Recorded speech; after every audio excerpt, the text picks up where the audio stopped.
Welcome. You're officially locked into Persuasions of Comfort. I am your host, Naum. I want to give a big shout out to all the listeners out there who've been tuning in since day one. The love and support is 100% greatly appreciated. Let's get it.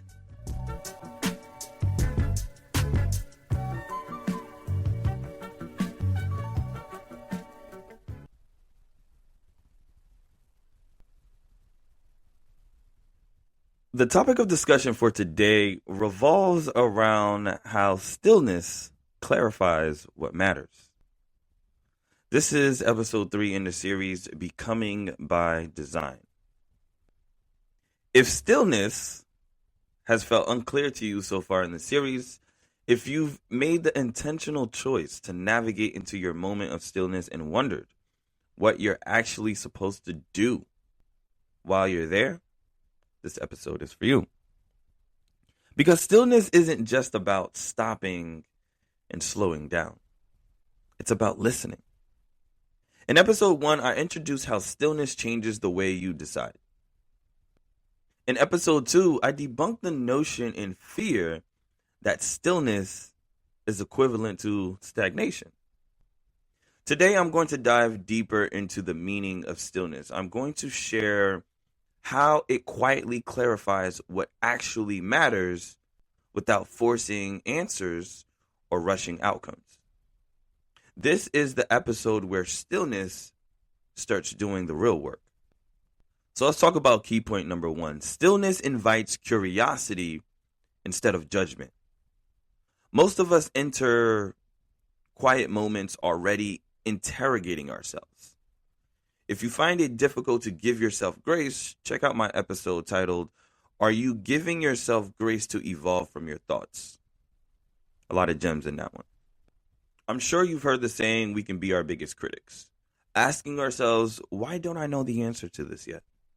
What's wrong with me? Why is everyone else moving faster than me? Why am I not noticing any progress? Stillness doesn't work best under pressure. It opens up and starts with curiosity. The benefits of curiosity is that curiosity removes the heavy burden of self-criticism. It creates safety to explore what you actually feel, not what you should feel. With curiosity leading the way, we tend to slowly reveal what's happening and how we feel through the process of elimination rather than allowing judgment to lead the way. The downside about moving with curiosity first is that it requires patience. Curiosity doesn't give immediate answers. No way. Instead, it asks better questions and requires honest self-evaluation. Some of us despise the thought of asking more questions. Why are you asking me all these questions? And this usually leads to increased frustration and pulls us further away from the intentional stillness and patience. Here's a practical example. Have you ever noticed a repeated pattern or you feel stuck in a loop? Instead of asking yourself, what is my next move? Consider the question, what have I been drawn to lately? Or perhaps, what feels heavier than it used to? Stillness begins to clarify when judgment steps aside. My key point number 2, stillness uses simplicity to cut through the noise. Clarity doesn't come from adding more inputs. It comes from removing what does not belong. One of the best useful practices that I use when prompt engineering is adding constraints. Less is more. It's hard to focus in a room full of noise. I think Kanye said it best. It's hard to stay faithful in a room full of vultures. Multitasking is useful in some cases, but in most cases, focusing your attention on one task at a time can be more beneficial. Stillness simplifies, not your life all at once, but attention first. The benefit of simplicity is that it reduces overwhelm and stress. Simplicity eliminates ambiguity. It helps you notice the things that keeps resurfacing which no longer serves you or your goals. It will help you identify distractions that keep you off course. It'll help you find the sources of your tension that you're experiencing. Now, the downside about this is that it can make you feel exposed. I don't know about y'all, but being exposed feels uncomfortable. Without the noise, you can't hide behind the inconsistencies that we've been using for excuses. You can't hide behind what's been asking for your attention. You can no longer hide behind your responsibilities, hard conversations, commitments that you've been avoiding. Whenever I find myself in a moment of stillness, I ask myself several questions. What decisions have I made that keeps me in a perpetual cycle of regret and stagnation? Or perhaps the opposite. What decisions have I made that brings me joy? What values feel compromised and shouldn't be? What feels unnecessarily complicated and can possibly be simplified? What matters most doesn't need to shout. It tends to whisper and repeat in many different ways. All you have to do is listen. Key point number 3. Stillness builds self-trust before certainty. I actually really like this section right here. Most people wait for certainty before moving. You want to feel confidence in order to guarantee that win. Understanding how to play the game to win is the key of life. Stillness teaches you something that I find equally important: self-trust. Ask yourself, how much do you trust yourself? How often do you rely on yourself to make the hard choices? How much do you trust yourself to make the right or the best decisions when it counts, rather than relying on someone else to give you feedback? The benefit that I find in self-trust is that it allows you to move without perfect clarity. It's the key that unlocks intention that later turns into action. See, the downside with self-trust is that you might not always feel confident. You might trust yourself to take the parlay on the game, but you may not feel confident of winning that parlay. You might trust yourself to feel like this person may be the right one to spend Valentine's Day with, but you're not confident that it will turn out as special as you would hope.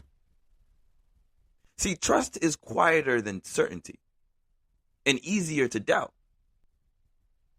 For example, maybe the Scantron test that we used to take back in the day. You fill in a bubble, trust yourself, but then you doubt it. You don't feel too confident, so you erase it and you choose a different answer. When confidence is weak, the level of self-trust that you have begins to diminish along with it. When you don't have confidence in your shot, if you're open for the 3 and you don't trust yourself to knock it down, most likely you won't take the shot. You're going to pass the ball. Or maybe you'll take the shot, but because you had no confidence, you ain't make it. I feel like self-trust is a tricky business, and if it's not supported or backed by an overwhelming guarantee or close enough confidence, you may feel that it's working against you. Here's a practical example. When you find yourself in this space, ask yourself, what do I already know to be true, even if I wish I didn't? Pretty simple. You know this is a bad decision, but you're going to do it anyway. You wish you didn't know that it was a bad decision, but you're still going to do it. Ask yourself, what choice would I make if I trusted myself a little bit more? Maybe having the confidence to approach that woman and tell her, hey, I'm feeling you. What's up? You might have done that if you trusted yourself a little bit more. See, stillness doesn't hand you any answers. What it does is it strengthens the part of you that can carry them. That's a gem right there. So now let's talk about how all three of these work together. Curiosity, simplicity, and self-trust. And since we're in a season of love, I'm going to use a very practical example that most people are familiar with. Number one, curiosity opens up the conversation. So let me paint the scene. You're at a function, you're looking good, smelling good, everything is moving as it should be. You look across the room, you see a woman, and you say, wow, she looks amazing. I am very curious. I want to go over there and introduce myself. You walk over, you introduce yourself. Hello, good evening, good afternoon, whatever the case may be. My name is Nawum. How are you? Simple. Curiosity opens up the conversation. Number two, simplicity removes distraction. I don't know your name, but excuse me, miss. I saw you from across the room. I wanted to walk over and tell you how beautiful you look in that dress.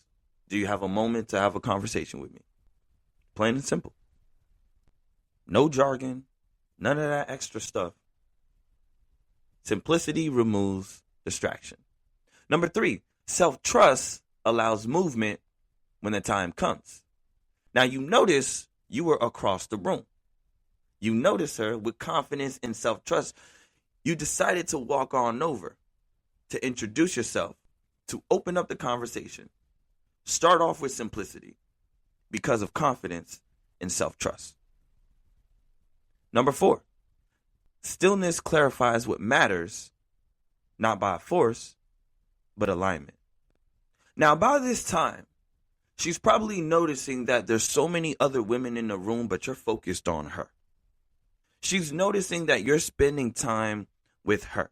If she is smiling, she's blushing, you're making her laugh and she's giggling, a light little touch on the shoulder, whatever the case may be, listen. This is what I call vibing. Not by force, but by alignment. And notice how you left a moment of stillness without a perfect plan. And now when you go your separate ways, you exchange contacts. Hey, I'm going to holler at you later. I'm going to let you go and enjoy yourself, but catch me after. Now you're leaving, parting ways, knowing what can no longer be ignored. There is a connection between the two of you. Okay, story time. There was a moment when I realized I wasn't confused by my circumstances. I was overloaded and overwhelmed with thoughts and plagued by decision fatigue. Too many voices, too many options, too many urgencies and priorities competing with each other. Desires and tensions fighting on the opposite sides. Curiosity existed, but simplicity was absent. When I finally simplified the noise with fewer inputs, fewer conversations, and fewer expectations, one truth kept resurfacing. I need to stick to my 5-year plan. Now, this was back in 2020. I can happily say that 5-year plan has successfully been completed. See, what mattered most was not loud or dramatic. What matters most will resurface quietly and consistently. What you'll eventually learn is that what matters most doesn't demand attention. It patiently waits for it. So here are some reflection questions for the listeners out there. What's one truth that keeps returning even when you try to distract yourself from it? As you ponder on that question, follow it up with one action. Create a simplicity window for yourself. One walk, one journal session, one quiet morning, no problem solving, just listening for what constantly repeats. Stillness isn't about waiting forever. It's about listening well, in the moment. So when you move, you move with integrity and intention. In the next episode, I will be breaking down what happens after clarity begins to form, how vision emerges naturally from stillness without pressure or performance. In this episode, find something that helped you hear yourself more clearly. Share it with someone else who's standing at the edge of decision or maybe indecision. And if you haven't yet, definitely like, share, subscribe, because becoming by design isn't about rushing the answers. It's about trusting the process that reveals themselves within them. I am your host. Till next time, Naum.